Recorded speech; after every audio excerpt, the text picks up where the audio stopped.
Bom dia, boa tarde, boa noite. Eu sou Rafael Ramos e começa agora o Mesa Cast. E hoje, especialmente hoje, galera, vamos falar de uma série que eu tava há muito tempo querendo falar dessa obra. Uma das séries mais populares da TV, amada por uns, odiada por outros, ou talvez nem tão querida, né? Odiada é a palavra meio forte. Mas vamos falar dessa série antológica de horror. Já pega a dica. Antológica de horror. E eu vou dar pra você aqui um nome que vai já dar assim de quem a gente vai falar? Ryan Murphy. English, motherfucker, do you speak it? Ele que criou aí a icônica Glee, que criou recentemente Politician, Festa de Formatura. Vamos falar de American Horror Story. 12 temporadas, deu uma pausa, vai talvez, se Deus quiser, ano que vem ter a segunda parte, a conclusão desse arco. Vamos falar agora dessa série aí, de horror americano, mas que abraça todo mundo, brasileiros, latinos, a todos nós. E para poder falar dessa série, estamos aqui com dois convidados. Galera, eles que são estreantes em podcast e, para nosso prazer, estão estreando com a gente, com o MesaCast. Vamos começar com ele, que está aprisionado num hotel, foi amaldiçoado, está preso num hotel até hoje, e está lá ouvindo o MesaCast e está gravando diretamente de um desses quartos tenebrosos, o Wellington Azevedo. Bem-vindo, Wellington. Olá, boa noite. Obrigado pelo convite, Rafa. Bem-vindo. E também ele, gente, que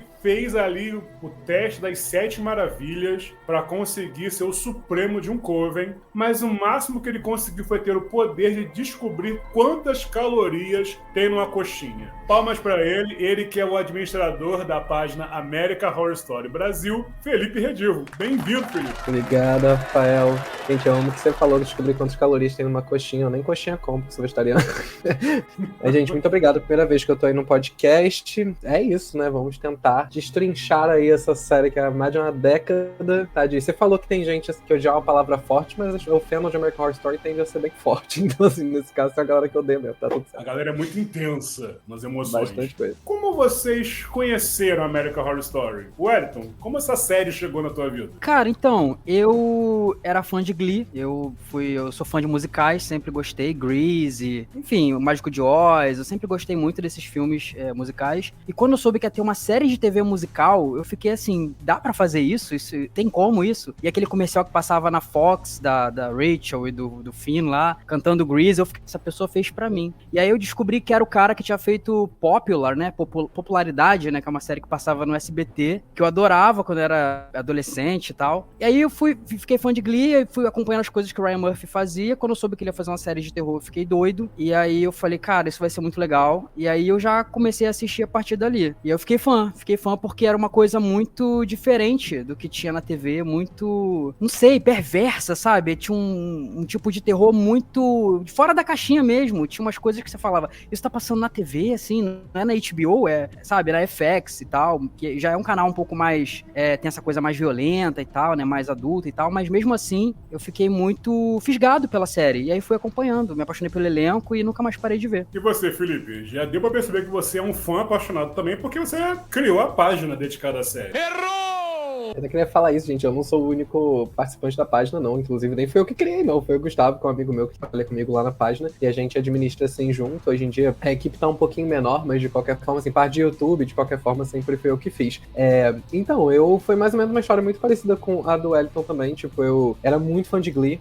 Também sou apaixonado por musicais. E quando Glee apareceu na televisão, assim, enquanto um adolescente viado, pra mim, Glee foi uma benção, assim, sabe? Era um dos únicos lugares onde eu via, né, tipo, algum personagem com alguma camada que não era ser gay, né? Tipo, ele tinha outras funções dentro da série, então assim, era raro isso naquela época, né?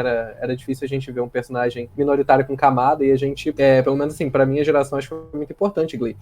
E como eu era muito fã de Glee também, quando eu fiquei sabendo, né, que ele ia fazer uma próxima série, na real, assim, nem conhecia o Ryan Murphy antes disso, nem assisti outros projetos dele, depois quer dizer, entre Glee e American Horror Story, né? Foi logo a primeira série que eu fui assistir depois, e eu lembro quando ele anunciou essa série, eu fiquei muito curioso pelo fato de Glee ser uma série muito alegre, muito família, aquela coisa toda. E o anúncio, né, de Murder House foi um anúncio bem gorento, assim, no geral, né? Tipo, você via que não era só uma série de terror, que ia ter um nível de violência muito grande, parecia uma série bem ousada, assim. O que eu não acho que é uma particularidade de American Horror Story. Eu acho que o Ryan Murphy sempre usou o espaço dele na TV pra isso, né? Ele sempre usou bastante. Glee era uma série muito ousada pra época, e eu acho que American Horror Story também foi muito ousada pra época. Então, eu lembro que quando eu fui assistir a primeira temporada, eles anunciaram logo depois de alguma premiação, eu lembro se eu VMA, um MTV Movie Awards, alguma coisa ia estrear o primeiro episódio. Eu lembro de acabar a premiação, correr pra um streaming da Fox FX americana e ficar lá esperando a estreia do primeiro episódio. Então assim, eu vi ao vivo a estreia da primeira temporada e desde então eu nunca parei de assistir, sempre continuei acompanhando. Eu entrei pra página um tempo depois, né, quando eu entrei pro American Horror Story Brasil,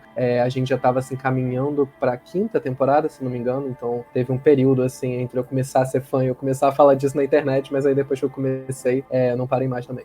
E como você falou, o Ryan Murphy ele tem essa particularidade, ele consegue passear por vários estilos. Pô, você vê um cara que escreveu Glee, ele tinha aquela estética, se eu não me engano, que fala sobre um outro universo, questão de cirurgia plástica, toda a questão da vaidade. E aí você tem o cara que também criou Politician, que é uma série super... tem aquele humor meio ácido, tem as suas críticas também sociais. E você vê American Horror Story. O que eu gosto da série é que ela vai abordar não apenas um tipo de horror, como a gente está acostumado, como, por exemplo, aquela coisa do sobrenatural que a gente vê, por exemplo, em Supernatural, que a gente viu em Buffy, que a gente vê em The Vampire Diaries. Você vai ver até, por exemplo, como a gente viu, gente, para você que talvez está perdido, cada temporada vai ter uma temática diferente de horror. A gente tem Casas Mal Assombradas, a gente vai ter questão de manicômios, a gente vai ter, por exemplo, o Círculo de Horrores, vamos ter as bruxas, vamos ter o Apocalipse, o Anticristo, e a gente também vai ter aquele horror mais palpável, o pessoal chama de horror social, que aconteceu ali na 7ª temporada, que foi a Cult, em 2018. Que foi o ano que o Brasil virou de pernas pro ar. Se comentou muito que, um amigo até comentou comigo, foi até o Efraim que conversou isso comigo, que ele falou assim, eu tenho medo, caso, né, o Dito Cujo seja eleito, o que vai acontecer com o país. Eu falei, cara, não é possível, não é possível que uma pessoa seja tão insana, né, desse jeito, e dito feito, né, galera? 2019 veio aí, veio a pandemia, o surto que foi no Brasil, né, a gente tem aí o registro histórico de um presidente mostrando uma caixa de cloroquina pro Miami. Só que a gente viu isso lá em Cult. O horror ali em Cult, a gente não pensou, gente, isso é uma série. Isso não vai acontecer no mundo real. E, né, como uma professora me ensinou muito bem, a vida real consegue ser mais cruel que a ficção. E pra gente poder falar de American Horror Story bem legalzinho, a gente vai começar falando vamos chamar, como o Felipe até fala no canal da American Horror Story Brasil, a era de ouro do American Horror Story. E uma das coisas pra mim, que foi aquela coisa que fez a American Horror Story cair no gosto popular, pra mim uma das coisas é o elenco. Grandes atrizes, grandes atores, e eu falo que pra mim é a tríade de American Horror Story, que são Jessica Lange, Cat Bates e Angela Bassett. Né? À toa que lá na 3ª temporada, que é a Coven, voltada para as bruxas, na abertura, mostra lá as 3, né, aquela pessoa de destaque, tirando a máscara. Eu acho lindo essa cena.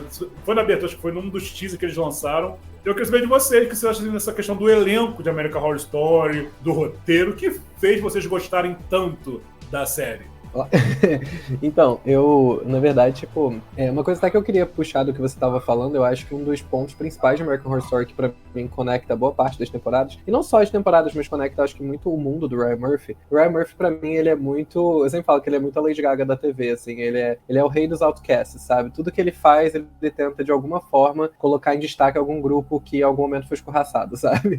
Então, assim, ele traz isso em praticamente todos os trabalhos dele, eu acho que é mesmo em American Horror Story a gente vê isso em várias temporadas, né? A gente tem a pauta LGBT na primeira temporada, a gente tem toda a opressão religiosa e toda aquela máquina de manipulação que o poder faz mesmo com você na segunda temporada, depois, e a gente tem racismo também. Tem pra terceira, a gente tem as bruxas, né? Que é um dos principais exemplos de opressão feminina que a gente tem na história. Então, o Ryan Murphy, ele sempre tenta trazer, né, esses grupos que são excluídos por alguma injustiça e dar um pouco de justiça com eles contando a história deles na TV, né? É pro Freak Show na quarta temporada, você vê bem isso também. Exatamente, que ele fez questão de trazer pessoas que de fato são parte daquele grupo, colocar eles em protagonismo do que naquela época era uma das séries mais assistidas no mundo, né? Como ele fez com Pose também, né, recentemente, que ele colocou um elenco todo transpreto pela primeira vez na TV, na história, né? Então, ele sempre tenta não só falar dessas histórias, mas dar espaço pra essa galera falar da própria história também. Então, eu acho isso muito legal. E a terceira temporada foi assim, eu lembro quando saiu, não vou mentir pra vocês que eu não era um grandíssimo fã de Coven quando estreou, mas de qualquer forma, eu sei.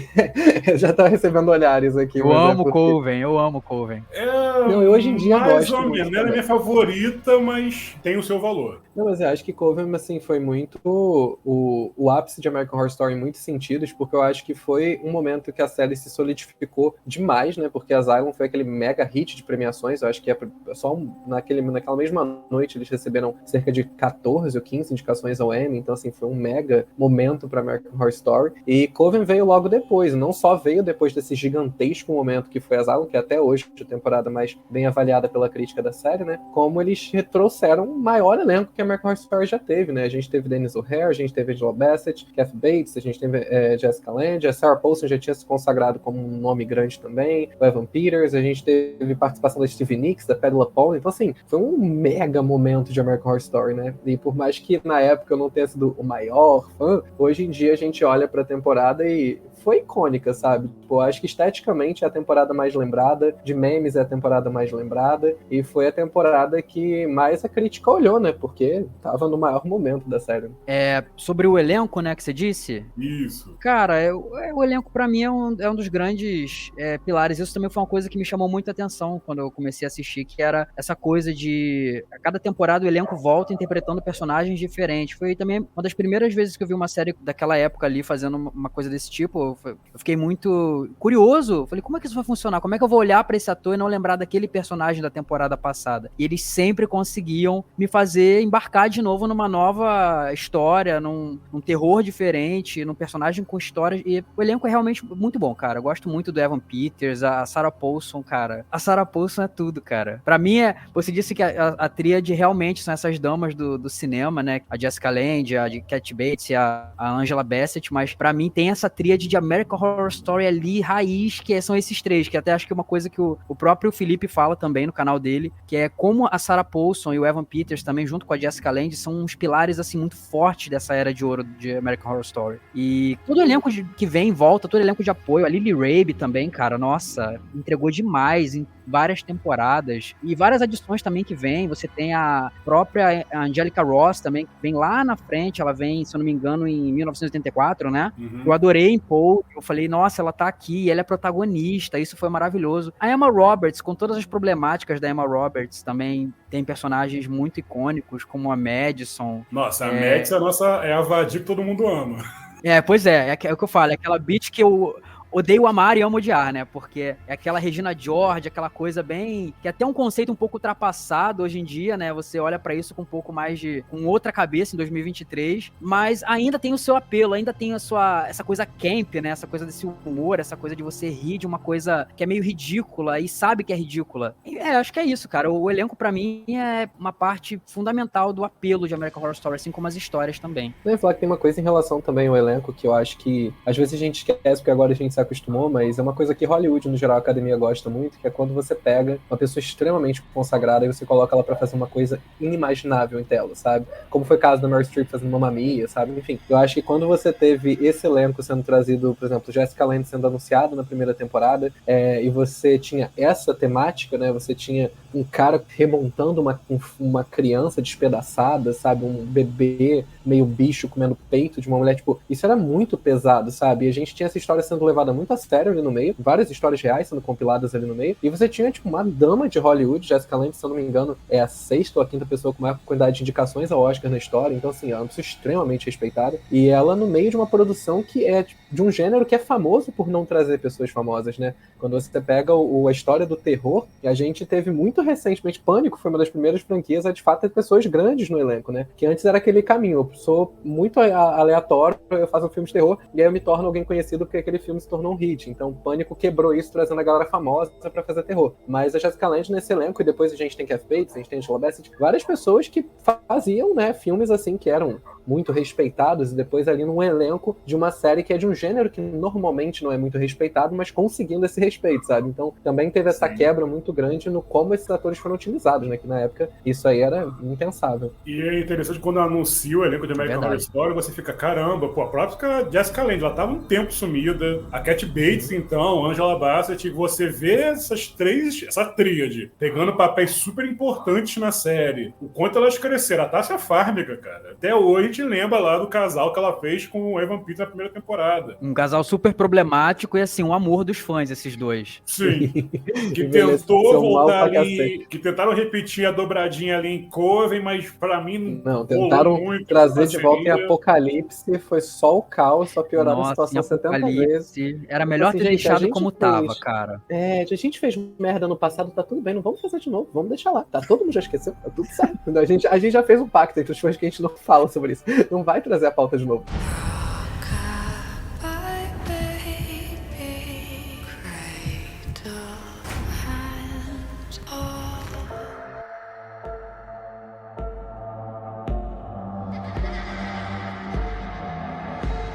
É inegável que o Ryan Murphy consegue, ele tem um trabalho de marketing muito bom para antes da série estrear. Os teasers de cada temporada e a abertura, a própria música, que não tem nenhuma palavra, é só o instrumental, aquele instrumental, cara, você escuta que você identifica. É American Horror Story. Como eu falei, os teasers são muito interessantes. O que vocês acham? Qual foi assim o teaser que mais pegou vocês para anunciar ali a temporada de American Horror Story? Cara, eu gosto de muitos teasers, mas, cara, Roanoke, pra mim, olha, o que todo mundo tem com Asylum, eu tenho com Roanoke, cara. Pra mim é uma temporada deliciosa, deliciosa. E todo o trabalho de marketing, toda a divulgação, porque tinha todo um mistério do que ia ser a temporada. Acho que talvez foi a temporada que eu mais acompanhei a divulgação, foi Roanoke. Então, vai ser uma coisa de alienígena, vai ser uma coisa meio, né, século XVII, vai ser uma coisa meio cinema antigo de, sei lá, monstros clássicos. Foram vários teasers e cada um tinha uma proposta diferente, aquela coisa do 6 com a interrogação, aquilo me pegou demais. Esse foi um material de divulgação que me pegou muito. E essa questão que você falou da música, das aberturas, cara, até as aberturas de American Horror Stories, que é o spin-off, até as piores, eu acho melhor que muita abertura de série consagrada que tem aí, sabe? Mesmo as que parece que é um palpite, só pelo que eu assisti, tem umas aberturas recentes que parece até que usaram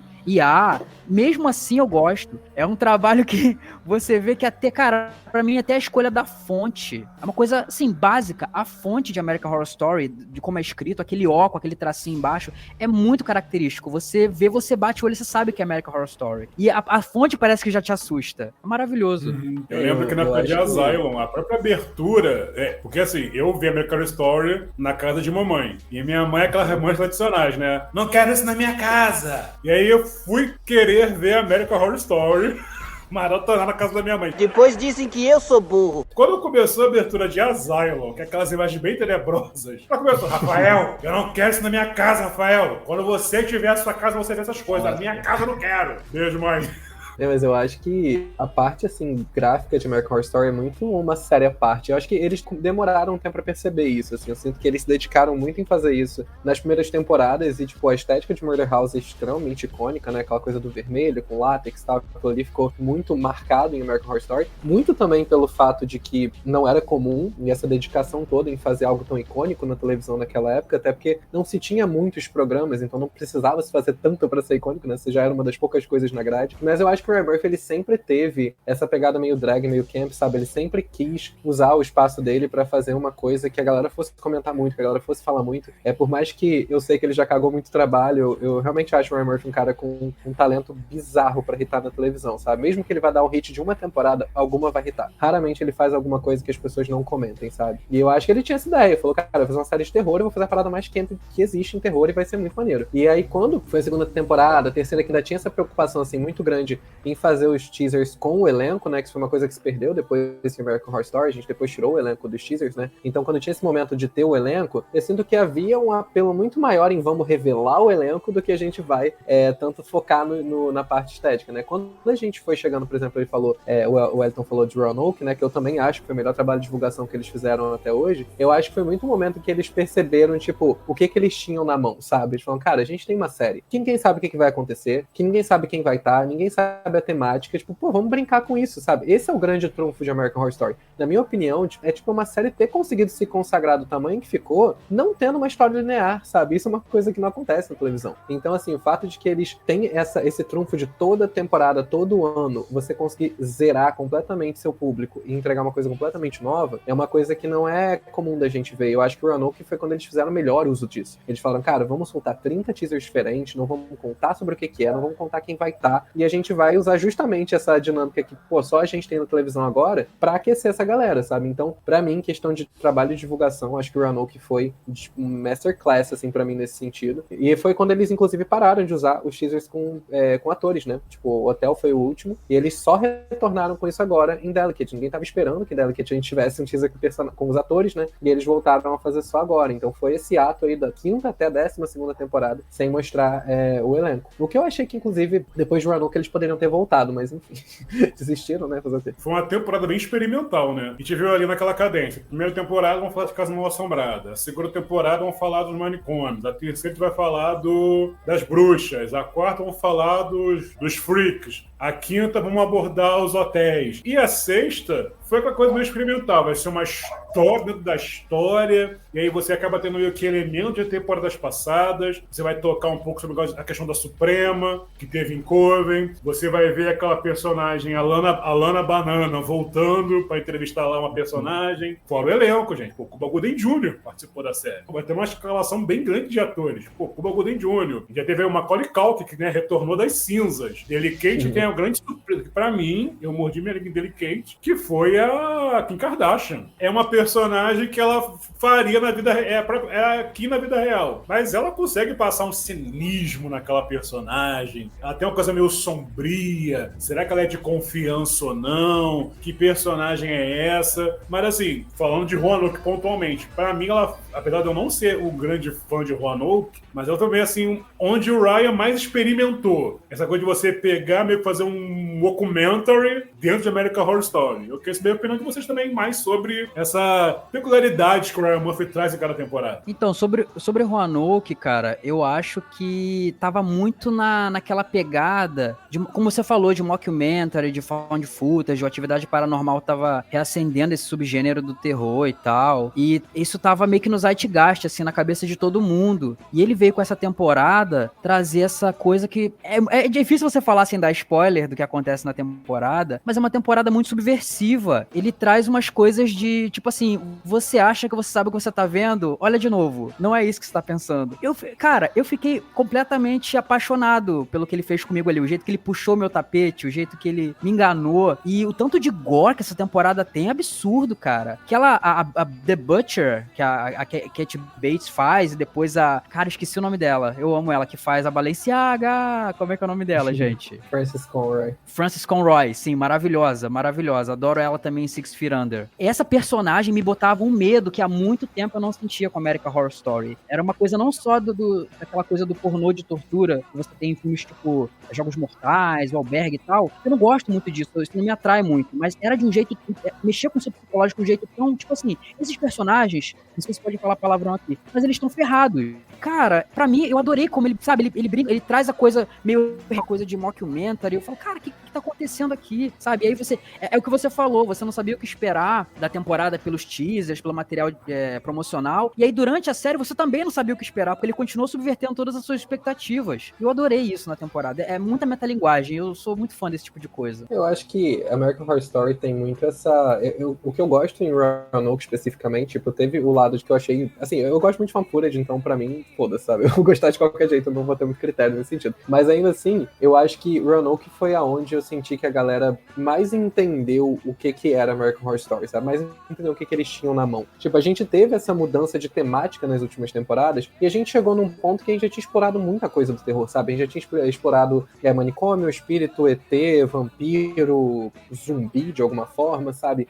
Bruxaria, a gente já tinha falado de muita coisa. Então, eles chegaram num ponto que eles falaram, vamos mudar o formato em vez de mudar a temática. E isso é o que eu acho mais legal de Roanoke. Eles não surpreenderam com uma temática nova. A temática espíritos não é uma coisa nova, a gente já viu várias vezes, na própria série, inclusive. Mas eles decidiram fazer um formato completamente diferente. E não só eles mudaram o formato de filmagem da série, né? Porque tem várias cenas em Roanoke que são filmadas pelos próprios atores, com os telefones deles, então a gente mudou a dinâmica de filmagem completamente, como a gente mudou o foco da série também, porque eu não sei se vocês percebem isso, mas as 5 primeiras temporadas, elas têm um foco muito grande em horror mesmo, né? Na coisa grotesca, no choque visual, na parte de ser repulsiva, né? American Horror Story é uma série que choca muito mais mais pelo quão gráfico são as cenas do que de fato, às vezes, pelo conteúdo. O conteúdo é muito chocante, mas muitas vezes quando esse conteúdo é apresentado, ele não é apresentado de forma tão explícita, né? Principalmente na televisão. Então, quando a gente vai ver, por exemplo, a recriação do massacre de Columbine, quando a gente vê em Asylum as cenas de necrofilia, etc., tipo, são coisas muito pesadas, em que a série fala, cara, é uma coisa horrível, você vai ver o quanto ela é horrível, sabe? Eu não vou te tirar o peso disso, até porque eu acho que em vários desses casos que eles abordam, que são baseados em fatos reais, eu acho que tem um nível também de respeito de você trazer a gravidade da situação pra não parecer que você tá glamorizando aquilo, sabe? Então, eu acho que eu até me incomodo quando alguns filmes e séries abordam certos temas pesados e acabam tirando um pouco do peso, porque eu sei que muitas vezes é pra você preservar também a audiência, mas eu acho que muitas vezes você acaba não deixando pra aquela audiência uma lembrança tão pesada quanto deveria sobre aquilo. E a American Horror Story nunca teve medo de fazer isso. Então, eles sempre trouxeram cenas muito, muito gráficas. Quando a gente chega em Roanoke, a gente tem o gore da série, né, que eles não vão tirar, porque é a marca registrada da série, mas eles trocam um foco muito grande pra um terror, sabe? Pra te dar susto, pra te dar medo. Você tem muita cena de tensão, de perseguição, essa coisa do found footage que bloqueia um pouco da sua visão, que você não consegue entender exatamente o que tá acontecendo. Esse medo pela confusão é um medo que eu gosto muito, sabe? Eu acho que ele traz muito essa coisa do pesadelo, de você ter medo de uma coisa que você não entende exatamente por que você tem medo, mas você tá com medo. E Roanoke, pra mim, traz muito isso, essa questão de você estar no escuro, de você só ter um foco de luz, de você ter um personagem que você não sabe exatamente o que ele é. Então isso também foi uma mudança muito grande em Roanoke, né? Não foi só a mudança no formato de filmagem, mas a gente fazer uma série de terror, e não só uma série de horror como a gente estava fazendo há 5 anos, né? E você falou do gore de American Horror Story. Cara, pra mim, duas cenas, assim, dois momentos que são bem marcantes pra mim é na 4ª temporada, né? Quando a personagem da Emma Roberts é serrada no meio, que aí você fica, cara, eu sabia que você ia falar dessa cena. Primeiro que, né, eu esqueci o nome do ator agora, que fez lá o How I Met Your Mother. É um personagem que surge do nada, que ele já vai surgir quase na reta final da temporada. Não foi um personagem que foi apresentado, tem um desenvolvimento. Ele surgiu, apareceu e já aparece te impactando. A Emma Roberts, novamente, fazendo uma personagem que você quer odiar, que você quer socar aquela personagem. E mesmo que você fala, caramba, ela mereceu isso, mas tu fica, cara, mas como assim, né? Que você vê ele serrando mesmo, ela batendo as pernas desesperada. E aí quando ele abre, que as tripas dela quer, cara, Ryan Murphy, meu amigo, calma aí. E pra mim, outra cena que é bem icônica, o gore de hotel, que é a Lady Gaga com o Matt Bomer, que é uma cena bem sensual, bem sexy, olha na cama com mais um casal. Ai, que gostoso! Não para não, vai forte agora. Tá lá, clamando de curtição, né? O sexy appeal no talo, e de repente o sangue começa a jorrar. E eles se beijam ensanguentados. Tu fica, caraca, realmente é uma cena pra não ver com a mãe em casa. Mas que assim, como você falou, o gore é muito presente na série. Outra coisa que eu gosto muito na série é como ela lida com os gêneros do horror. No Asylum, por exemplo, você tem ali um momento de horror corporal, que é aquela personagem que ela é muito lasciva. E lá o Dr. Montgomery acaba, né, fazendo uma experiência bizarra com ela. E eu fico assim, irmão, quando aparece do que ela se transformou naquele monstro bizarro que ela ficou, eu falei, cara, assim, eu não sou um grande fã de horror corporal, né, o tipo de horror que eu gosto muito, né? Um ou outro filme que eu curto, como lá o It, eu ainda tô tentando ver, por exemplo, a Mosca, mas nessa cena, o horror corporal pra mim foi assim, cara, bem bizarro.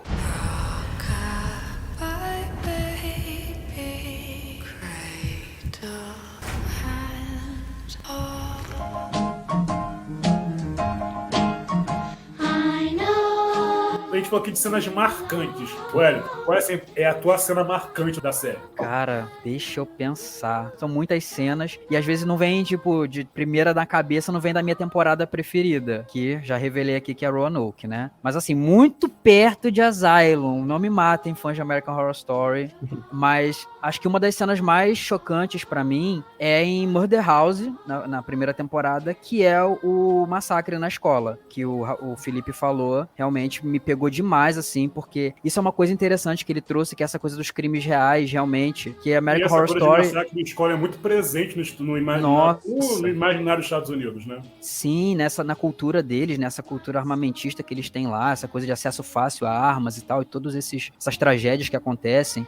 Eu não me esperava que ia ter uma cena assim naquela temporada, e quando eu vi, não sei dar muitos detalhes assim, o jeito que a cena é filmada, a direção é muito tensa, sabe? sabe? E tem uma crueza ali, uma realidade que me lembrou até um pouco Elefante, que é um filme que fala justamente desse massacre de Columbine, do diretor Gus Van Sant, que me chocou demais, porque tudo nesse filme é muito cru, é um dia inteiro na vida desses jovens que estão nessa escola e são garotos, são jovens, estão estudando, estão na biblioteca, estão flertando, e a câmera vai passeando pelos ambientes, tipo, completamente sem fazer alarde, sem enfatizar em nada, só como se ela fosse uma testemunha ocular do que tá acontecendo, e tudo acontece tão deliberadamente na nossa frente. E essa direção desse episódio, eu não sei quem dirigiu, mas traz um pouco pra mim desse sentimento de que, cara, isso acontece o tempo todo e vai acontecer de novo, e, sabe, aquilo me chocou demais, porque, não sei, pegou num lugar, sabe, que eu, nossa, sabe, foi muito forte pra mim, foi uma das cenas que me pegou, assim, num lugar muito psicológico também. E, cara, outra cena marcante pra mim de American Horror Story, eu vou lembrar de uma recente, cara, que foi de NYC, essa penúltima temporada, que foi a montagem final do último episódio com o personagem lá, eu esqueci o nome dele, acho que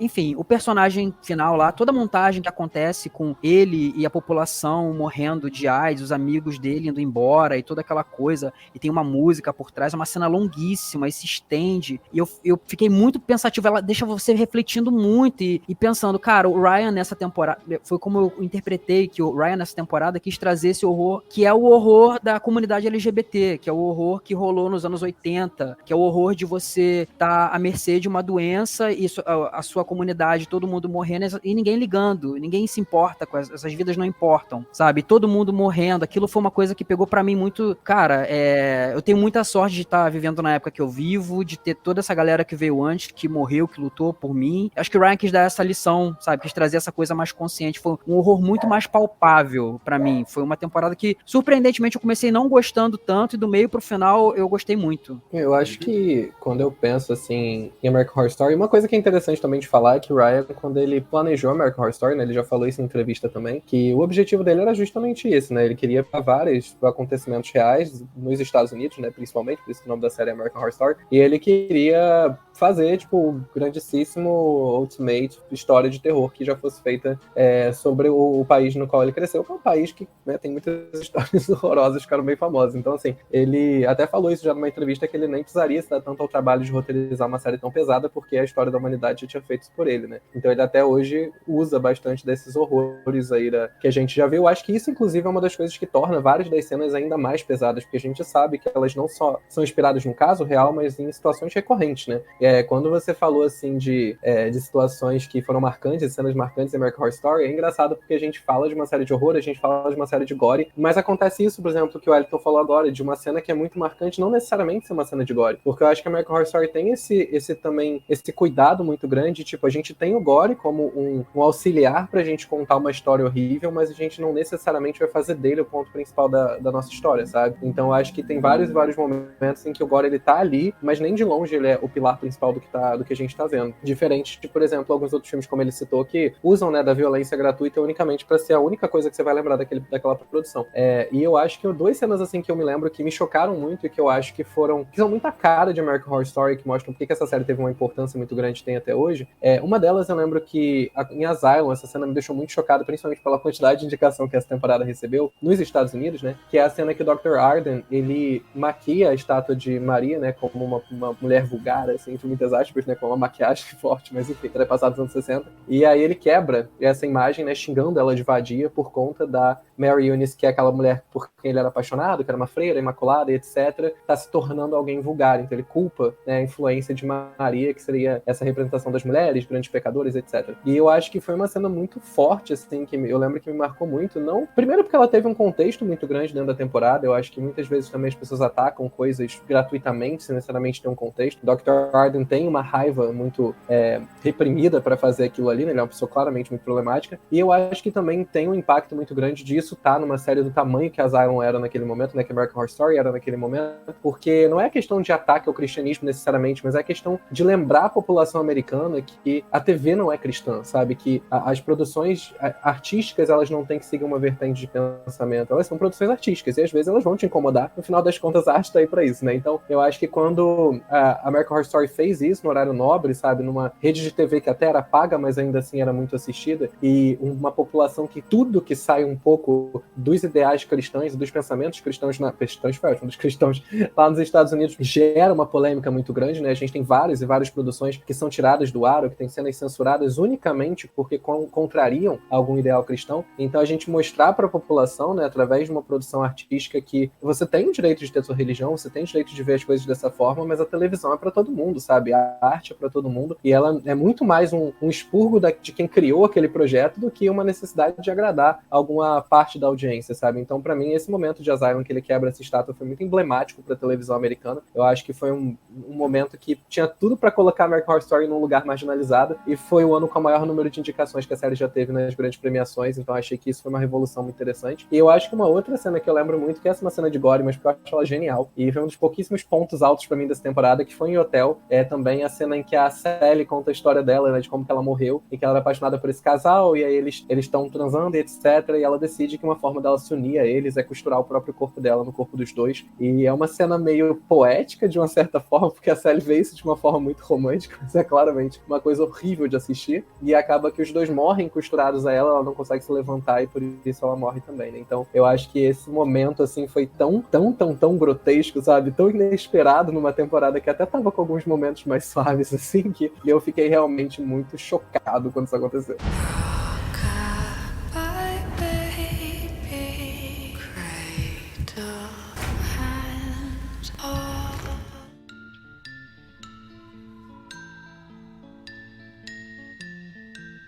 Agora só, a gente tá aqui enaltecendo muito American Horror Story, e reconheço que o Ryan Murphy, cara, em relação a produções, ele tem uma vertente muito boa, ele consegue passear por vários estilos, o elenco, mas vamos falar de uma coisa, a série é muito boa, mas também tem seus defeitos, né, gente? Vamos ser sinceros. E eu vou começar aqui a falar, por exemplo, de Asylum. Asylum é minha temporada favorita, eu amo Asylum, mas tanto ela quanto o Freak Show, pra mim, sofre de dois problemas. O Ryan Murphy, às vezes, ele quer falar de várias coisas ao mesmo tempo na temporada, e não consegue falar bem de todas elas, não consegue ter um desenvolvimento muito bom de todas elas, como, por exemplo, Asylum. A gente teve ali a questão da Lana Banana, que foi pra mim, assim, um arco muito bacana da Sarah Paulson. Ali ela me ganhou com aquela personagem, tanto que até hoje ela é muito lembrada por esse personagem. Lana Banana, pra mim, tinha uma lenda na internet. A gente teve ali a questão, né, do personagem do Zachary Quinto, que era um psicopata, e teve a própria questão da religião. Tinha aquele bosque lá com as criaturas daquele bosque que não foram bem exploradas, a gente queria saber mais e não foi explorado aquilo ali. O próprio Dr. Montgomery,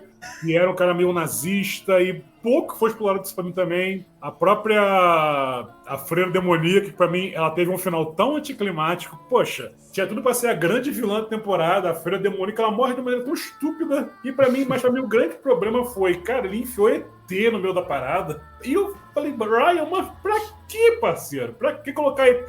Já tem tanta coisa. Aí tu mete alienígena, que também não foi uma coisa muito bem trabalhada. E tinha ali acho que a Anne Frank também tava na temporada. Cara, que loucura. Aí teve Freak Show, no último episódio, eu tive a impressão que, tipo assim, ele criou muito personagem, foi meu Manuel Carlos, muita gente andando pelo Leblon. O que fazer com esses personagens? Vamos matar todo mundo. E pra mim, assim, eu gosto muito do personagem do Finn, que se tornou o grande vilão. Ele começa sendo uma pessoa insuportável, o filhinho de mamãe, super mimado. Aí depois ele tem uma vertente que você fala, caraca. Pra mim, uma das melhores cenas é quando a filha daquela empregada vai lá na casa dele pra reclamar, chama o policial e ela fala, ó, ele acha que ele matou minha mãe. E ele vai falar, olha só, minha família, sabe o que é minha família? Ele apresenta o currículo. Então você escolhe, ou você pode me prender, ou eu te dou um dinheiro se você matar ela. O policial pensou 2 vezes. Então assim, mas apesar disso, eu achei que aquele final foi muito corrido, sabe? Tinha ali personagens muito interessantes que poderiam ser melhor abordados. Então assim, eu gosto muito de American Horror Story, mas ele tem muitos problemas, que às vezes o Ryan, ele quer criar muita coisa, ele quer botar muito personagem e acaba no final sendo muito corrido.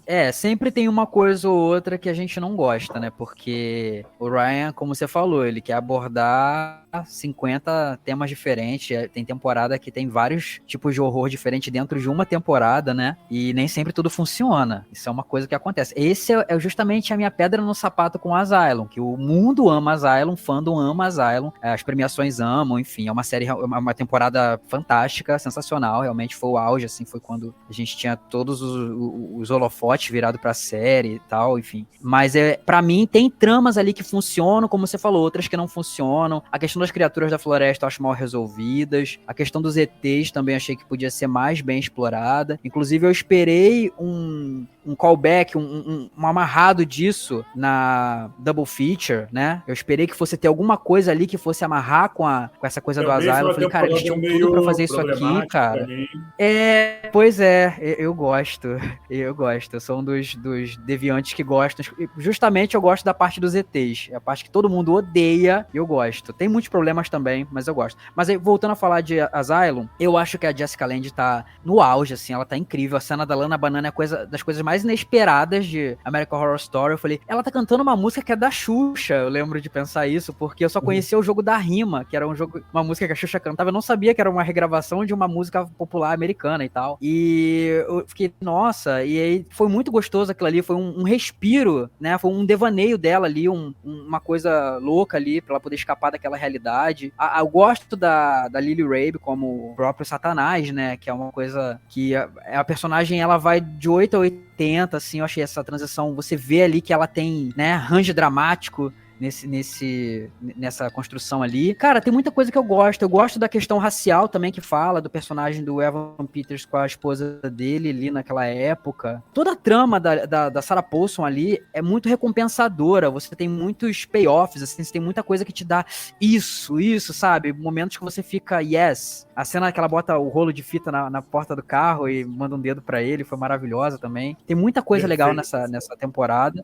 Mas tem muita coisa, a coisa do médico nazista também, eu adorei isso, porque é isso que a gente tá falando o tempo todo, né? American Horror Story traz essas coisas que aconteceram historicamente, como esse cara que é baseado naquele médico nazista lá que fez muitos testes, muitos, né, experimentos horrorosos e tal. É como se American Horror Story fosse o True Crime antes do True Crime popularizar como é hoje em dia, né? Ela já trazia esses elementos, tem a coisa da Dália Negra também, que acontece, acho que é em Mother House, não é? Tem muita coisa que não funciona também. Eu adoro a falta de se levar a sério que Coven tem. Coven tem muito essa coisa do humor, muito essa coisa de ter uma coisa meio bitch o tempo todo na tela, tem sempre várias personagens, uma querendo, né, ser a suprema sobre a outra. A Freak Show não é uma das minhas temporadas preferidas, é uma temporada que do início ao fim eu não consegui embarcar 100%, eu tava sentindo falta, foi uma época bem que eu falei, cara, eu quero o horror, cadê o horror story? E depois eu entendi que era uma coisa mais tipo assim, cara, os monstros somos nós, os seres humanos são monstros, sabe? E os que são taxados de freaks, na verdade, são as pessoas mais adoráveis do mundo e as pessoas tratadas como normais, né? Como elas são as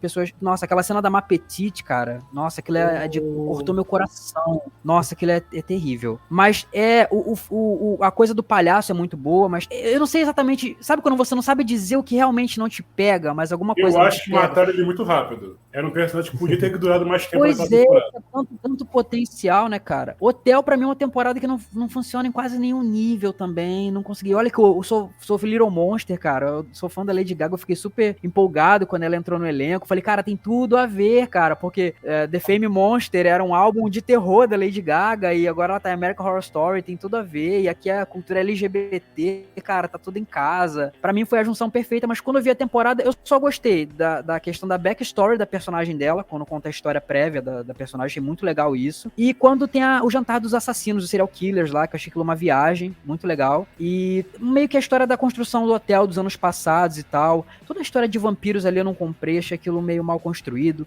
Aquelas crianças louras ali que ficou meio... Sabe, aquela coisa daquele pai, detetive... Ele querer misturar muita coisa e não desenvolver direito. Não embarquei muito em hotel, foi uma decepção. Mas, curiosamente, foi a temporada pela qual ela ganhou o Globo de Ouro, né? Eu teria dado o Globo de Ouro pra ela na temporada seguinte, que foi Roanoke, que ela fez aquela feiticeira que ela parece piscou, perdeu na série, mas ela tá muito melhor ali do que ela tá em Hotel, pra mim. Eu gosto muito daquela personagem, que pra mim é um nome impronunciável. E tem, cara, tem temporada, tem Roanoke, aí depois é Cult, né? Eu me enrolo, gente, são muitas temporadas. Cara, Cult tem também muita coisa que funciona, muita coisa que não funciona. Eu acho que a coisa de explorar os medos, né, as fobias, é um tema muito legal você pensar assim, nossa, pra onde que ele vai agora? Fobias. E quem tem tripofobia já sofreu com material de divulgação, muitos amigos meus não conseguiam ver aquelas cabeças com colmeias e toda aquela coisa, que era muito maravilhoso. A coisa dos palhaços também, eu sou uma pessoa que, não é que eu tenho medo de palhaço, não é que eu tenho medo, mas eu tenho um nervosinho assim, sabe? Se eu tô andando na rua de noite e aparece um palhaço, eu não vou passar por ele não, eu vou por outro caminho, porque não confio muito. Mais que eu diga. Pois é. Mas, sei lá, cara, tem coisas em temporadas que realmente, a gente tem Apocalipse, né, que tinha tanto potencial, cara, foi tão desperdiçado. Essa temporada, pra mim, a melhor coisa a sair da temporada foi o ator que faz o Anticristo, que eu sempre esqueço o nome dele. Ele é maravilhoso, mas, cara, vou te falar, até o design de cenário daquele bunker, aquela coisa toda, não me agradou, não gostei daquilo, achei tudo, aquela iluminação meio, sabe? Eu acho que tem formas de você fazer luz de velas ou coisas pouco iluminadas de uma forma que não fique, sei lá, esteticamente desagradável, sabe? Pode ficar de um jeito que imprima essa, não sei, essa coisa decadente ali, essa coisa sem recursos, mas o jeito que eles fizeram eu não curti muito não, até visualmente. E a trama meio que vai de lugar nenhum, pra a empregada é um robô, é umas coisas muito doidas ali. Pegando aqui um gancho. Apocalipse foi prometido como grande crossover de American Horror Story, de Murder House com Coven, e teve também um pouquinho de Hotel. E quando anunciou que, caraca, aí eu logo pensei, né, vão trazer o bebê anticristo lá, né, o filho da Kobe Bryton com o Evan Peters, vão trazer ele. E eu falei, nossa, vamos ter a Jessica Lange de volta, né, depois, né, desde Freak Show que ela tava sumida. Só que aí, quando você para e pensa, tá, o Apocalipse veio porque lá o outro personagem do Evan Peters não conseguiu um bom café. Ele ficou nervoso e o que ele manda fazer? Começa a acabar com o mundo. A justificativa pro Apocalipse é essa coisa tão idiota. Esse tipo de coisa eu gosto, porque isso é muito Ryan Murphy, isso é muito a raiz de onde vem o humor dele pra mim, sabe? Essa coisa tipo, sim, por um detalhe tão ridículo, a pessoa resolveu acabar com o mundo, sabe? Porque... mas eu te confesso que isso aí me tirou da série. Eu entendo. Pô, a Emma Roberts já chega chamando outro de vadia do nada. Gente, ver a Sarah Paulson de novo com a Fiona, com a Cordélia, foi muito bom. A Frances Conroy, cara, é uma atriz que eu amo. Pode ser o pior projeto, eu vou ver por causa dela. Como, por exemplo, teve aquela série do Nevoeiro, que era uma horrível, mas eu ouvi por causa da Frances Conroy. E aí, em Apocalipse, todo aquele embate das bruxas com o Anticristo, tem aquele lance da viagem no tempo, que é até uma coisa que eu achei legal, aquela coisa bem abordada. Mostra de novo as 7 maravilhas, mas, mano, quando vai mostrar a conclusão, que traz a Angela Bassett de volta. Eu fiquei, meu Deus, ela tá de volta, caraca, nossa dama do voodoo tá de volta. E aí vai lá a Cordélia, faz toda aquela cena linda, que ela se sacrifica em prol, né, de salvar o mundo, que ela comete suicídio. Aquela cena foi linda, cara. Mas aí, deter o Anticristo atropelando, tu constrói tudo isso pra cagar no final da temporada. O Ryan, ele tem essa coisa bem campzona, assim, tudo que ele faz, né? Tipo assim, de ser meio imprevisível, não necessariamente pra te agradar, mas pra estar de acordo com o mundinho dele, sabe? Mas, assim, pegando o que você falou em relação a coisas que eu não gosto, assim, American Horror Story, que eu acho que falham um pouco, eu até entendo essa questão das primeiras temporadas, tem muito conteúdo e tem muita coisa e tal. Eu acho que American Horror Story tem uma questão também, não tô dizendo que essa é a questão pela qual vocês talvez não tenham gostado, nem porque eu não gostei, mas eu acho que tem muita gente que às vezes comenta algumas coisas sobre alguns aspectos de algumas temporadas, e eu sinto que a galera esquece um pouco também que, cara, por mais que American Horror Story seja uma série global, eu não acho que ninguém precisa ver nenhum projeto de cinema com material auxiliar, sabe? Eu não acho que ele cumpre o papel dele se você precisa ler um livro, ler uma história pra poder ver. Eu acho que ele tem que ser autoexplicativo de certa forma, mas eu acho que American Horror Story muitas vezes não explora algumas coisas por conta de serem histórias pro povo americano muito batido. E eu acho que muitas vezes eles não se dão ao trabalho de trazer um background tão grande por conta de ser uma coisa que quem tá vendo ali, o público-alvo deles principal, já conhece muito aquela história e não tem muito por que você explorar tanto. Essa questão, por exemplo, dos ETs em Asylum, eu lembro que quando rolou, muita gente criticou, falou, não tinha espaço ter os ETs ali, etc. Só que, quando a gente para pra pensar que, tipo, a década de 60 foi o grande boom das histórias de ET nos Estados Unidos, sabe? Foi quando teve a maior parte dos grandes casos que trouxeram os primeiros relatos do formato dos alienígenas, do formato das aeronaves, de como é que funcionava, a dinâmica de abdução, que lugares eles atacavam. Então, foi esse momento que tudo que a gente tem de sci-fi sobre ETs foi criado, foi na década de 60, 60, então pegar que Asylum foi passado nessa década e é uma história para celebrar a cultura americana, faz sentido que esse tema esteja enfiado ali mesmo, que ele não seja muito explorado, sabe? Então, assim, eu acho que várias das coisas que nas primeiras temporadas acabaram ficando meio sobrando, elas não me incomodam tanto pelo fato de que eu sinto que muita coisa ali é só uma homenagem, sabe? Aquilo ali é só pra, tipo, não vamos deixar de citar, porque a gente tá falando desse tema, e esse tema traz isso, sabe? Por mais que ele não vai ser uma parte essencial e grandíssima da nossa história, não vamos deixar de falar porque é desrespeitoso com o tema deixar de falar, sabe? Então eu acho que, como eles trazem uma década muito específica, às vezes uma cultura de circo, por exemplo, umas outras coisas que às vezes a gente não tá muito imerso também, eu acho que muitas vezes eles salpicam umas histórias ali, umas outras coisinhas, mais pra trazer aquela nostalgia pra quem tá vendo e já conhece, do que necessariamente porque pra gente vai ser uma parte essencial da história. Então, assim, não tô dizendo que isso justifica essas coisas estarem lá e não serem bem exploradas, mas eu acho que muitas vezes também o que acaba deixando a gente um pouco, mas por que enfiaram isso aí? Acaba tem até um contexto, só que é de uma cultura que a gente não cresceu vendo, sabe? Então acaba que a gente também não... Eu mesmo não pego. Eu até leio bastante coisa pra fazer os vídeos e tal, e acabo descobrindo muitas coisas na hora de fazer os roteiros, mas na hora que eu vi a temporada eu não peguei. Pra mim, assim, eu acho que se eu for dar um início dos deslizes de American Horror Story, eu acho que o momento que eles começaram a perder a mão do que eles estavam fazendo, eu acho que o Hotel perdeu muita mão em questão de roteiro. Eu acho que foi a primeira vez que a gente viu um roteiro esculhambado de American Horror Story, sabe? Muita gente fala, tipo, mas eu gosto de hotel, etc. Eu entendo, tem sua questão estética, tem a questão da atmosfera do hotel, e é um tema que a galera gosta em terror, eu acho que tem muita coisa legal pra se fazer ali. Mas eu acho que, de qualquer forma, ali foi a primeira vez que a gente viu plots principais sendo abertos e não tendo um propósito pra isso, sabe? Me pareceu uma temporada que não tinha plots secundários vazios, ela tinha plots principais vazios, e eu achei meio, tipo, por quê? Sabe? Por que a gente perdeu um ano inteiro pra fazer isso aqui? Então não foi uma temporada que eu gostei muito. Quando a gente foi pra Cult, que o Roanoke foi aquele momento muito void, assim, de American Horror Story, que fizeram uma coisa meio diferente. Quando a gente voltou pra Cult, que voltou pra aquela mesma dinâmica que a gente estava acostumado, né, a gente teve essa questão da política, que mal ou bem, né, como a gente também teve aqui no Brasil esse momento de extrema polaridade política, eles também tiveram lá, e foi um momento que, por mais que a gente imagine que o público de American Horror Story vai ter certos ideais, foi uma temporada muito criticada por conta disso, por sequer abordar esse tema, que era uma coisa que as pessoas não queriam abordar.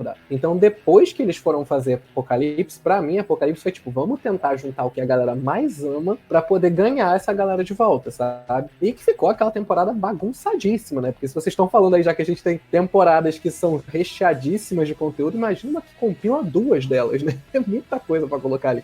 Então ela acabou ficando uma confusão em vários momentos, assim, eu acho que apresentaram muita coisa. Essa foi uma que eu acho que apresentaram muita coisa que, tipo, parecia que, assim, gente, corta metade, vamos tentar fazer com metade, porque não tá dando, sabe? Tipo, era muito personagem novo, era muito personagem já antigo, era um personagem que a gente já conhecia a história, tentando fazer referência a inúmeras partes de suas próprias histórias, mas eram muitas histórias. A gente tinha muitos cenários diferentes, com fotografias diferentes. Então, assim, pra mim é uma temporada bagunçada, sabe? Tem um mega furo de roteiro no final, né? Que a gente tem aquele filho, o novo anticristo nascendo de uma concepção que nunca foi passada pra gente que poderia gerar um anticristo. Então a gente tem várias questões ali no meio que, pra mim, parece que ela foi feita no Reddit, assim, sabe? Parece que jogaram um monte de coisa lá. Vai isso aí, sabe? Tem 10 fãs que acharam legais, tá tudo certo.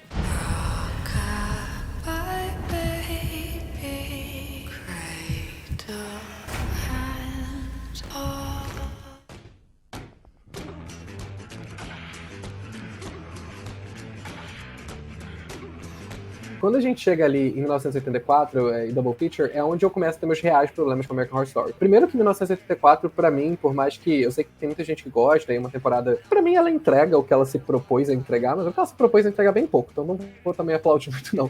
Mas assim, é uma temporada que já começa a reciclar demais uma mitologia que a gente já viu em várias outras temporadas, que limita a história a um espaço muito pequeno, que limita a história a um grupo minúsculo de personagens, a uma dinâmica, é uma homenagem a um gênero do terror que ele é extremamente clichê, então eu entendo por que a temporada também tem um final clichê, mas ainda assim eu acho que é uma temporada muito pequenininha pra American Horror Story. Eu não falo nem em questão de elenco, não, porque a gente tá aqui batendo muito nessa tecla de elenco, mas a gente tem que lembrar que no começo de American Horror Story, boa parte desse grande elenco era só um monte de novato, né? Então eu não acho que isso é um problema necessariamente, a gente ter pessoas novas. Eu não acho que renovar o elenco numa série antológica é de forma alguma um problema. Eu acho, inclusive, deveria ser uma preocupação. Então eu acho que trazer um elenco novo, trazer um formato legal, bacana, sabe? Tipo, foi anos 80, eu gosto dessa pegada e tal, mas eu acho que no final ela ficou muito rasa, sabe? Ela fecha, ela é amarradinha, mas não tem muita coisa pra amarrar, sabe? Então, assim, não vou dizer que foi uma temporada incrível só porque ela amarrou a única ponta que ela abriu, sabe? Mas é difícil fazer isso. Então, assim, eu acho que 1984 foi a primeira vez que eu senti uma preguiça, sabe? Eu falei assim, vamos ficar aqui na zona de conforto? Porque deu ruim, a gente não tá podendo dar ruim de novo. Então vamos não errar, vamos não fazer nada que dê nenhuma chance de erro. Pra mim, 1984 foi isso. Quando chegou em Double Feature, pra mim foi completamente... Pra mim aquilo ali é apocalipse, sabe? Podia chamar apocalipse essa temporada, porque, sinceramente, sabe? Tipo, você começa reunindo uma galera que todo mundo ama, sabe? Tem uma puta expectativa nas pessoas, fazendo uma referência ao cinema Double Feature, legal, sabe? Que também era uma... Não era necessariamente o formato do terror, mas tinha muitas produções de terror que eram passadas nesse formato. Então podia fazer uma parada muito, sabe? Tipo, Pulp Fiction da vida. Não, Pulp Fiction não. Como é que fala? Grindhouse.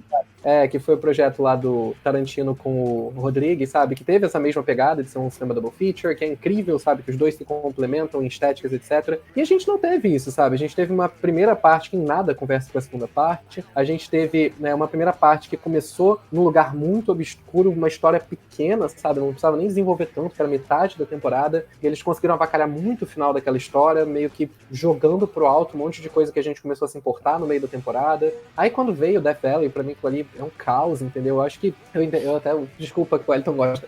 Mas é porque o meu principal problema com Death Valley não é nem necessariamente a maquiagem ruim, a atuação ruim, o cenário ruim, a cadeirinha da Tok Stock, essas coisas que eles usaram, não é nem esse o ponto principal.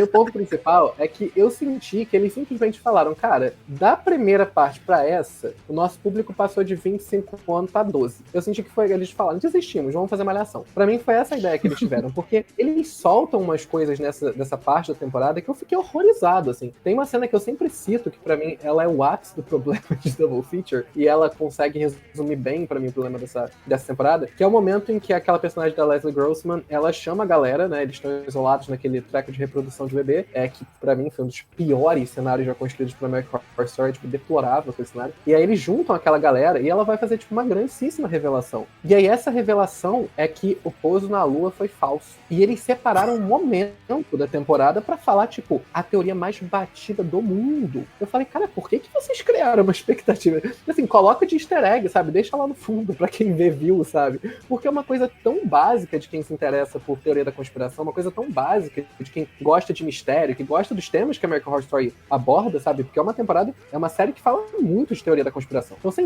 imagina que o público da série é um público que se interessa por esse assunto. Então, naquele momento eu falei, cara, aquilo ali me deu a impressão, e não deu a impressão, me deixou muito claro, pelo menos pra mim, ficou muito claro, com quem eles estavam querendo falar, sabe? E pra mim foi uma temporada que tentou muito renovar American Horror Story. Tipo assim, vamos não renovar o formato da série, mas renovar o público, sabe? Tipo, a galera que via já cansou. A galera que via não tá mais aqui. Então vamos pegar essa galera nova. Vamos falar o básico desse assunto, que agora a gente tá falando com a galera crua, sabe? E isso é uma coisa que me distanciou muito enquanto fã de American Horror Story. Que não era uma série que se preocupava em falar o raso, que se preocupava em falar o básico, esperava que o público tivesse algum conhecimento daquilo, mesmo que eu não acho que você deveria supor isso do seu público, mas claramente tinha um público-alvo definido, então você sabe que ali no meio, aquelas pessoas provavelmente já esbarraram com esses assuntos em algum momento, por elas se interessarem. Então você trazia, por exemplo, o que era o Dália Negra? Você trazia ali de uma forma que, pô, meio que você já imagina que a galera que tá vendo gosta de true crime, já ouviu falar nesse caso. Alguma coisinha ele vai conectar, sabe? Ele só vai falar que ela se chama Dália Negra lá no final do episódio. A gente deixou essa suposição de que o público ia acompanhar mesmo sem saber o nome desde o começo. E aí quando você chega lá na 10ª temporada e você apresenta o pouso na lua falso como se fosse uma grande revolução, e o público ficar tipo, nossa, tem gente que acha aquilo, cara, na moral, sabe? Tipo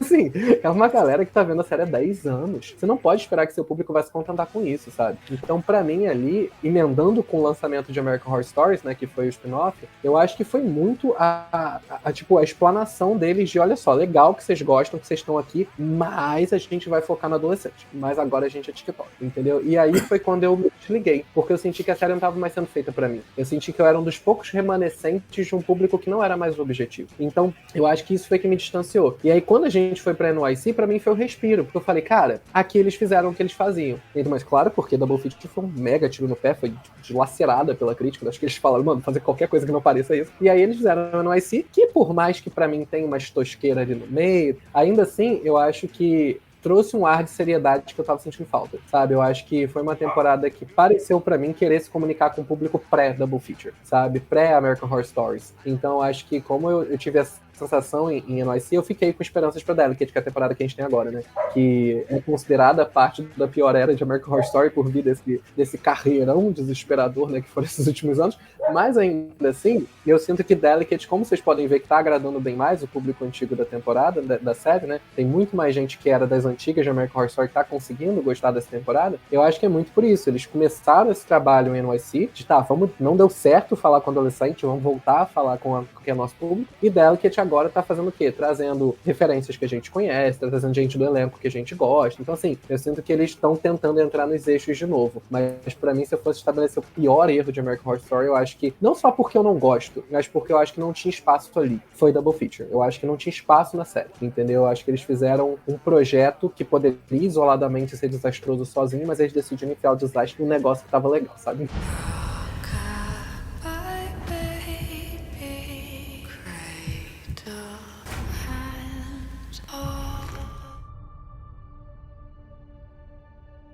Falando agora em Delicate, gente, que é a atual temporada de American Horror Story, e aí, vamos falar das teorias? Eu vou começar falando uma coisa, eu tô adorando ver a Emma Roberts num personagem diferente. Que ela sempre faz aquela mulher, né, afrontosa, como fala, bitch da parada, e ela agora vem com uma personagem meio fragilizada, a protagonista. Eu não vou mentir, que eu sinto falta do Evan Peters, eu sinto falta da Sarah Paulson, da Frances Conroy, mas eu tô sentindo que a Emma Roberts tá conseguindo segurar essa temporada. Mas vamos supor que no seu currículo você tenha feito Double Feature, você vai voltar? Por que eu não voltava, não? Sendo muito sincero, eu falo assim, desculpa, gente, vocês já me fuderam uma vez, vocês não vão fuder 2 vezes, não. Eu vou fazer um negócio que eu vou ganhar Globo de Ouro, vou ganhar M, vocês botaram pra parir ET com tentáculo, sabe? Não tá rolando. Então, assim, acho que também Double Feature até hoje tá impactando em American Horror Story. Eu acho que tem muita gente que fez essa última temporada, foi a última, né, de muita gente, e que a galera tá relutando em voltar, sabe? Eu acho que vai demorar um tempo até ganhar corpo de novo e talvez a galera voltar, sabe? Porque eu acho assim, a gente já conversou isso em offline,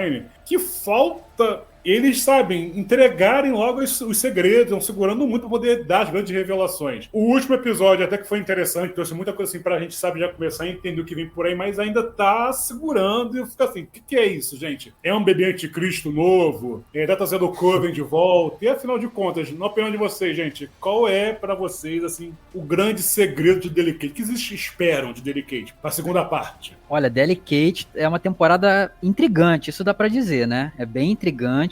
Eu preciso falar que eu fiquei muito surpreso com a Kim Kardashian. Eu nunca assisti Keeping Up with the Kardashians, eu só conheço a Kardashian. Aquele caso de tudo que eu sei sobre a Kim Kardashian foi contra a minha vontade. Conheço ela da cultura pop, de tudo, enfim. Mixed feelings com ela, né? Mas, ela vai estar na série, beleza. Como também vi muito o Felipe falar no canal dele, vai trazer uma visibilidade legal pra série, vai trazer um público legal. Ela tem esse poder de mídia e tal, de atrair atenção. Isso é uma coisa que eu jamais vou criticar, mas eu esperava uma coisa ok. Mas eu vou dizer o seguinte, eu tô surpreso porque, sim, é muito fácil a Kim Kardashian interpretar a Kim Kardashian, mas eu acho assim, eu posso estar sendo ingênuo, porque ela fez inúmeras temporadas da série dela com a família dela, né, e existe um pouco de atuação naquilo ali, nem tudo é 100% reality, mas eu acho que a pessoa sendo sendo não ator, é muito mais difícil você trazer com naturalidade uma coisa que você faz naturalmente, eu acredito nisso. Eu acho que existe uma coisa de você precisar repetir uma coisa e não sair do jeito que saiu antes, sabe? E eu acho que ela tá trazendo isso de uma forma muito natural, cara. E por mais que seja ela ali, ela tá me entregando tudo que eu precisava dela. E eu não esperava mais que isso, sabe? Eu não esperava uma coisa, tipo, que ela fosse me entregar uma atuação de Globo de Ouro. Eu esperava que ela fosse entregar o mínimo. Ela tá entregando uma coisa legal. Mas assim, voltando, só pra amarrar aqui a questão da temporada, eu tenho uma dificuldade muito... Eu gosto disso, porque eu tenho uma dificuldade de conseguir imaginar pra onde a série vai. Por mais que a gente fique vendo teorias por aí, fica difícil. A única teoria que eu tenho é que aquela espinha no rosto da Emma Roberts vai ser um monte de aranha que vai sair ali, cara. É o que eu imagino, porque tem essa lenda urbana, né, nos Estados Unidos. É a única coisa que eu consigo imaginar, porque aonde que você vai conjugar aranhas, anticristo, 2 complôs diferentes, com o que parece que ou talvez 3... Uma mulher morta que pode não estar morta, ou pode ser a gêmea dela. Por que ela usa sapato verde com spikes e depois ela diz que não gosta de verde? Sabe, você vai conseguir amarrar tudo isso, Ryan Murphy? Eu fico pensando, né? Eu imagino que o Rafael já tenha todas essas respostas. O Rafael, desculpa, eu confundo toda hora. O Felipe tem essas respostas porque tem um livro, né? Eu acho que você leu o livro, eu não sei muito bem. Não li o livro, mas de qualquer forma, tá. Muita gente que leu o livro já falou que no terceiro episódio já tava pra qualquer outro lugar, que não tinha mais nada a ver com o livro, então nem me deu trabalho. Pois é, cara, e tipo assim, eu fico querendo saber pra onde vai, são coisas que também confabulei na minha cabeça, eu já fiquei, desde o começo, pra mim tava muito claro que a Preacher não era do mal, que ela era uma pessoa que queria realmente alertar ela, aquilo, eu fiquei tipo, mas por que o roteiro fez a Preacher fazer várias aparições creepy e não chegar nela e dar o conto babado, meu amor, o que tá acontecendo aí? Que nem ela contou pra sogra dela, sabe? Chamou... falou com ela chegou no canto, olha só, tem que te falar um negócio aqui, o teu marido, não sei o quê, e falou ali, não, isso aconteceu comigo também, eu passei por isso e tal. Ela só fala isso pra Ana, cara, ela fica aparecendo em cima da árvore, não sei o quê, pra quê? Porque o roteiro precisa que eu vilanize ela para depois dizer que não era isso, sabe? Se eu olhar em retrocesso, faz sentido ainda depois da revelação? Não faz. Então, assim, cara, teorias. São dois covens, são homens satanistas misóginos se aproveitando de mulheres e, sabe, botando filho nelas contra bruxas que querem defender essa pessoa, ou as bruxas estão juntas, mas as bruxas servem a Satã e elas colocaram um bebê lá dentro, e os caras também servem a Satã, porque o pai do cara era um satanista e fez isso com a mãe dele. Eu tô muito confuso. E isso é bom. Eu gosto de estar confuso, gosto de não conseguir prever pra onde vai. A portinha da Coraline lá... Era a teoria da dupla personalidade da Ana, né? Sim, tem isso também, né? Essa teoria que é uma teoria que acho que faz muito sentido também, da Ana ter outras personalidades e tal, enfim. Essa questão de teorias eu vou deixar pro Felipe, que eu sei que ele já fez o TCC sobre isso aí. PhD, hein, Belo, que eu fiz tanta teoria nessa temporada. Todo review que eu ia fazer, eu pensava, cara... É porque é um tipo de temporada, que eu até falei isso no canal, tipo... É um tipo de história que é legal, uma dinâmica legal. Que você tem um único ponto, onde tudo naquela temporada gira ao redor de um único ponto, que como a gente já falou aqui, não é comum em American Horror Story, né? Normalmente existem vários plots que por si só funcionam. Eles não precisam se amarrar necessariamente no plot principal. E nessa temporada, não. Nessa temporada a gente tem um único plot, que é o que está acontecendo com a Ana. Ela é o ponto principal da temporada, a gente não sabe o que estão fazendo com ela. E isso faz com que, né, a gente tenha esse grande mistério que envolve o marido dela, envolve a Preacher, envolve, mas tudo é o mesmo mistério. A gente tem todo mundo ligado a ela de alguma forma. Então, eu até falei isso no canal, que eu acho legal essa dinâmica, contanto que a gente faça o esforço valer a pena, né? Porque quando a gente tem uma única resolução que precisa contemplar todos os pontos da história, essa resolução precisa ser boa o suficiente para que toda aquela história se justifique. Eu acho que, questão que vocês falaram de elenco e etc, eu acho que a Kim tá sim, sabe, dando um resultado legal. Eu acho que não só um resultado em relação à atuação, mas um resultado também em relação à divulgação, sabe? A gente viu muito veículo de mídia que não falava de American Horror Story voltando a falar, então acho que isso deu um boom grande na temporada. Isso que o Edson falou, eu acho muito real. Tipo, gente, você fazer uma coisa que parece com você sem ser você é muito mais difícil do que fazer uma coisa que tem nada a ver com você,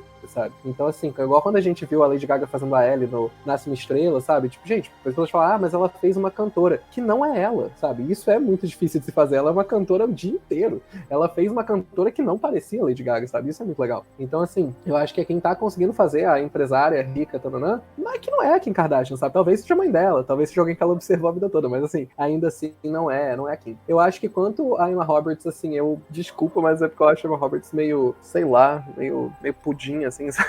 Acho que é sempre uma coisa que não é ruim, mas não é a parada que tu mais lembra, sabe? Tipo assim, fui numa festa, o que você comeu de mais gostoso? Tu vai falar do pudim, você vai falar do bolo. Uma bolinha de queijo é mais maneiro, sabe? Então, eu não sei, eu sinto que a Emma Roberts, ela tem, assim, o que entregar, e ela nunca me incomoda em nenhum projeto dela, eu acho que ela tem um potencial legal, mas eu não acho que ela tem muito mais a oferecer do que a gente já viu, sabe? Eu acho que, tipo, já tá tudo bem, sabe? Tudo bem que ela vai estar lá, me incomodando, tá certo. Mas eu não acho que ela seja um grandíssimo destaque, né? Pra mim, a Kim Kardashian tá destacando muito mais que ela. Mas em relação a teorias pra essa temporada, eu acho que a gente tem uma parte boa e uma parte ruim nisso, sabe? É muito legal você criar a expectativa no fã, é muito legal você fazer o fã ficar criando um monte de teoria, principalmente American Horror Story, que é uma dinâmica que a gente gosta, a gente faz isso desde a primeira temporada, mas ao mesmo tempo eu acho que, talvez por conta da greve, né, a greve acabou agora, então assim, as coisas vão mudar, a série vai voltar a ser produzida, mas eu acho que muita gente usou essa questão da greve como justificativa para esse desfecho da primeira parte, que não foi um desfecho tão impactante a ponto de você prender uma audiência por meses até a segunda parte, né? Apesar de que ele trouxe algumas respostas, mas claramente não parece, né? Tipo um mid-season, assim, da vida, de você travar a galera ali pra um hiato de muito tempo. Quando a gente pega, por exemplo, as séries que eram exibidas, como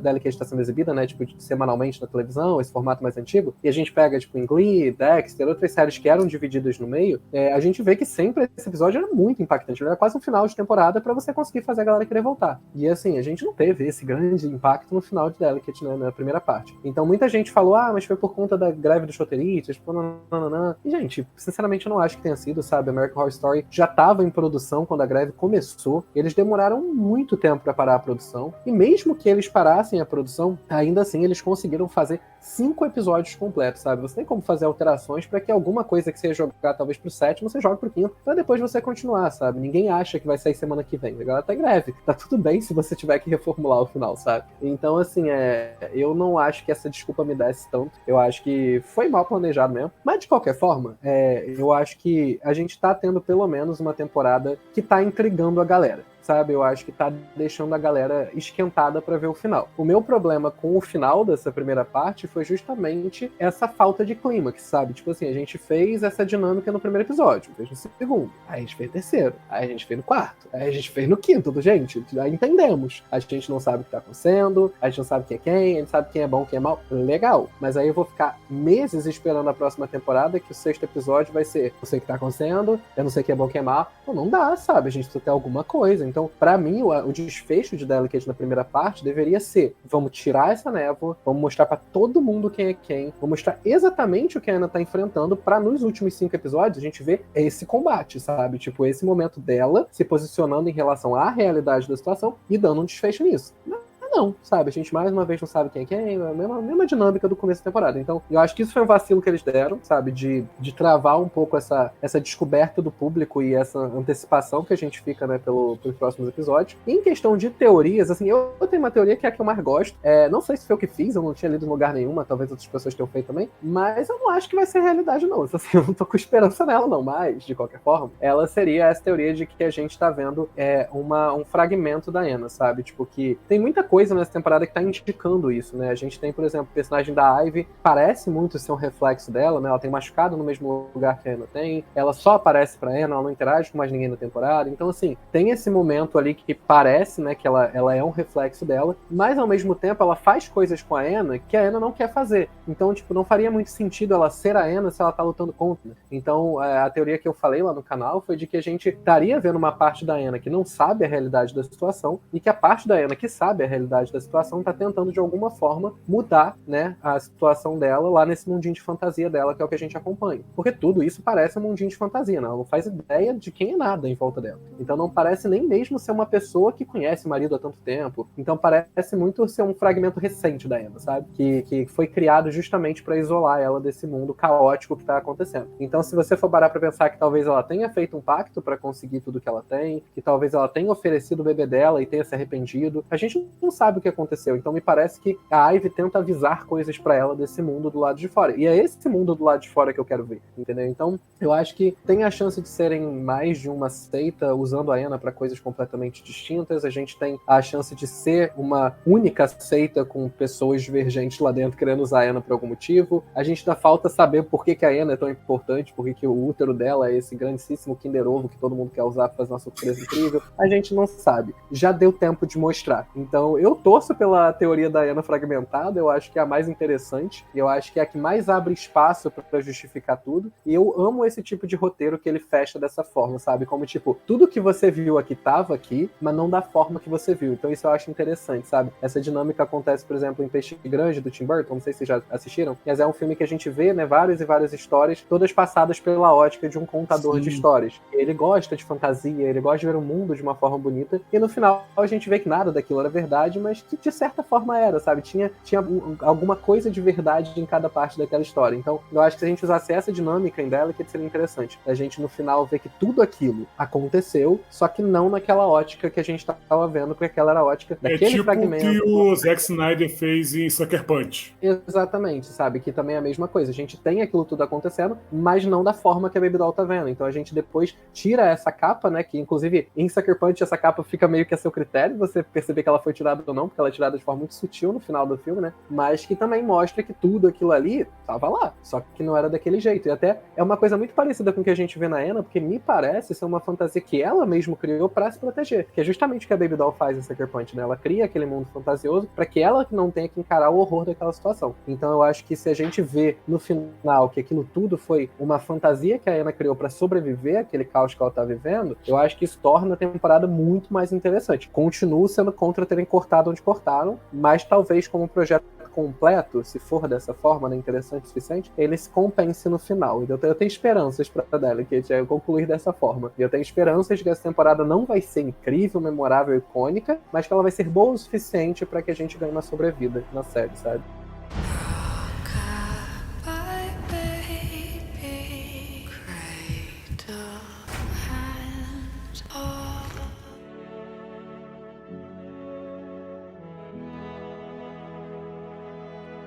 Falamos de Delicate, que é a última temporada, e aproveitando que está chegando ao nosso final aqui do nosso podcast, foi um prazer estar aqui com você, mas eu não posso encerrar o MesaCast de American Horror Story sem perguntar para vocês qual é o top 3 temporadas, na opinião de vocês. Eu queria começar com o Wellington. 3 temporadas melhores, cara. Olha, eu vou botar em primeiro Roanoke, porque não tem como eu me enganar. Por mais que tenha as temporadas clássicas da Era de Ouro, Roanoke pra mim tá no top, porque foi um momento de quebra muito grande pra mim do que eu conhecia como American Horror Story e de como ele entendeu o que tava quente no momento, mudança de linguagem, mudança de elenco, toda essa brincadeira que ele faz. Tem muito espaço pra experimentação, que tem essa questão também, American Horror Story tem muita experimentação, tanto de quais histórias a gente vai contar, como a gente vai contar essas histórias. E nessa temporada, pra mim, foi o pacote bem fechadinho. Segundo, pra mim, é Asylum, que é uma temporada assim, maravilhosa, que tem muitas coisas incríveis, muitas tramas que te engajam, tem personagens que parece que você conhece, você não quer que nada de mal aconteça com eles, mas acontece. O que a Lana passa nessa temporada é uma história muito, né, parecida com a da Ju, uma coisa muito triste. E, enfim, inclusive, enfim, eu vou trazer aqui um parêntese, porque eu tô revendo Ratched, que é aquela série com a Sarah Paulson, que o Ryan Murphy também criou. Cara, pra mim aquilo ali é um spin-off de American Horror Story, porque tem coisas ali de conversão de homossexualidade através de terapias de eletrochoque e outras coisas que me lembram muito Asylum. E fora outras coisas, enfim.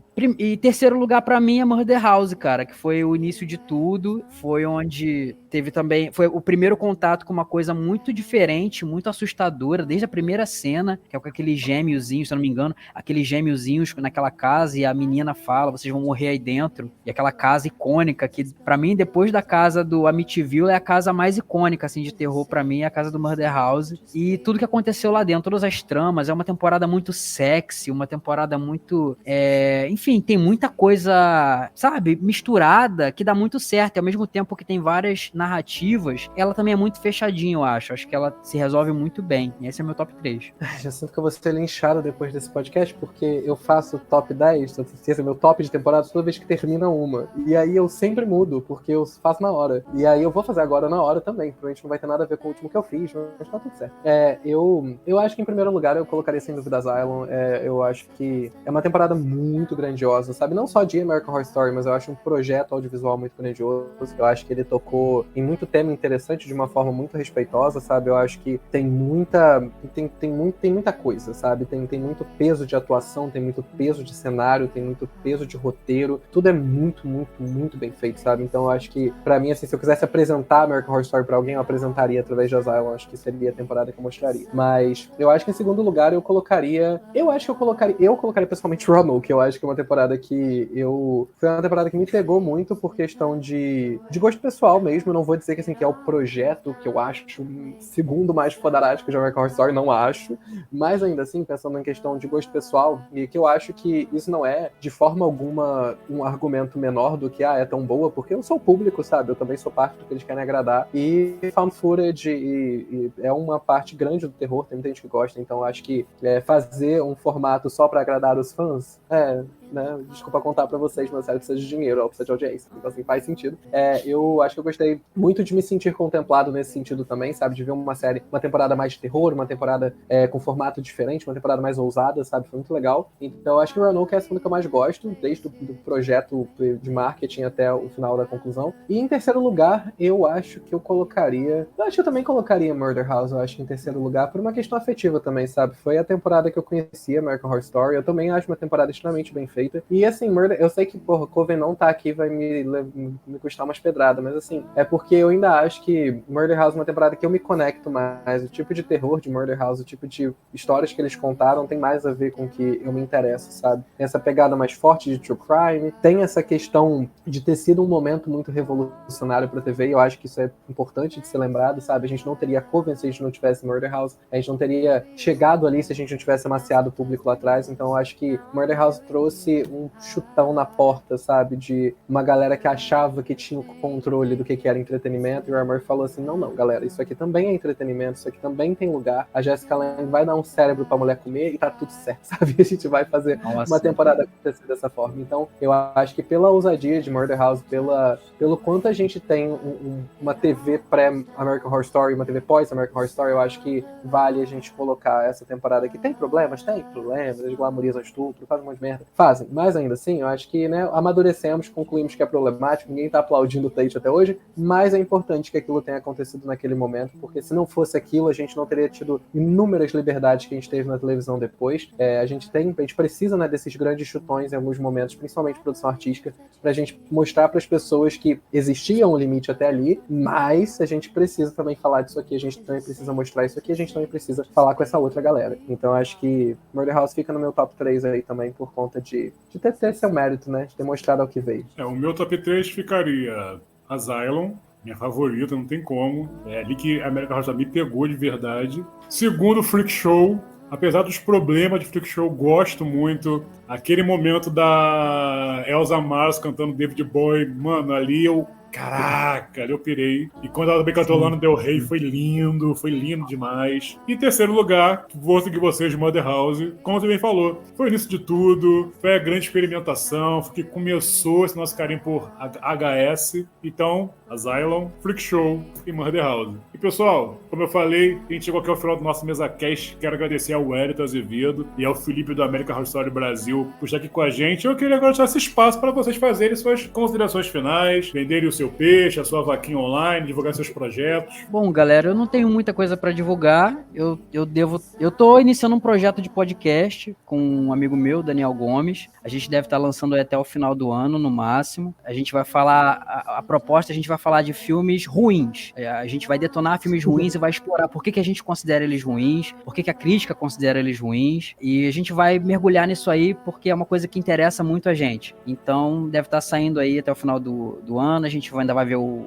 nome, mas eu divulgo por aí pelas redes sociais. Meu Twitter é @azevedoel. Não tenho passado muito lá atualmente, mas eu vou ativar ele de novo quando eu entrar com esse projeto. E é isso, muito obrigado aí pelo convite, adorei o papo, sou muito fã de vocês, Rafael, Felipe, sigo vocês sempre, tô sempre vendo o que vocês lançam, adoro acompanhar o Felipe, até quando ele detona uma temporada, um detalhe de American Horror Story, eu tô lá vendo e eu me delicio com esses momentos, porque mesmo as temporadas que eu gosto, quando ele fala mal, ele consegue tirar um entretenimento muito bom disso. E todas as entrevistas do Rafael, enfim, tudo que ele faz aqui no MesaCast, tô sempre acompanhando também. Um grande mediador, um grande entrevistador. E é isso, galera. Muito obrigado aí pelo prestígio de estar aqui com vocês hoje. Bom, galera, vocês podem me encontrar no American Horror Story Brasil, né? No Twitter, YouTube, Instagram, assim, me encontrar, vocês vão me encontrar no YouTube, né? Que é onde eu apareço mais, mas no Instagram eu apareço às vezes também. De qualquer forma, a página tá em várias redes sociais, né? A gente também tem nosso canal no Telegram, que a gente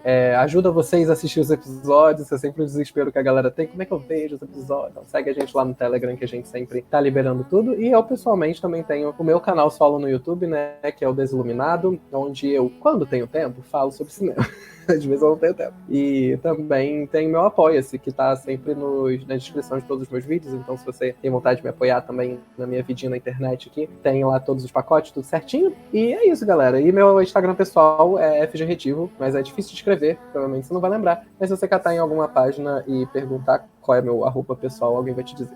Tá tudo certo. Valeu, pessoal. Muito obrigado a você que nos acompanhou até aqui. Muito obrigado também a você, nossos ouvintes, nossos seguidores. Lembrando, você que está ouvindo pelo Spotify, pelo aplicativo no seu celular, deixe lá sua estrelinha, deixe seu comentário, vota nas nossas enquetes, ouve o MesaCast, compartilha a palavra do Mesa pra 4, como eu já falei, o site mais amarelo da Interwebs. Vou ficando por aqui. Um forte abraço pro Wellington, um forte abraço pro Felipe, um forte abraço a você que nos acompanhou até o final. Valeu, pessoal! Safe to just be